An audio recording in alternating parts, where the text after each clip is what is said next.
Hello everyone, আজকে আমি আমার খালামণির সাথে আসছি বাহিরে। আসলে আমার খালামণি ঢাকা চলে যাবে, এই জন্য ট্রেনের টিকিট নিতে আসছি। আমাদের রেল স্টেশনটা ছোট হলেও অনেক পরিপাটি। তো টিকিট নিয়ে ফেরার পথে খালামণি বলল, চল ফুচকা খাই।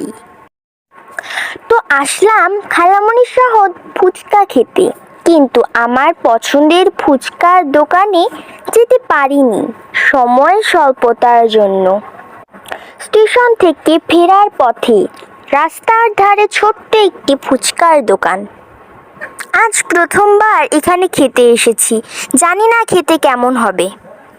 খেলার মাঠের কর্নারে দোকানটা। বিকেল টাইমটায় অনেক ভিড় থাকে, এখন তেমন ভিড় নেই। তো ফুচকা খেয়ে দেখলাম অনেক মজা ছিল। গপাগপ ফুচকা খেয়ে নিচ্ছি। ফুচকার টকটা অনেক টেস্টি ছিল। ফুচকাটা আসলে অনেক মজাদার ছিল। পরে আবার আসবো এখানে। ফুচকা খাওয়া শেষে চললাম বাসার দিকে। আজ এ পর্যন্তই, আল্লাহ হাফেজ।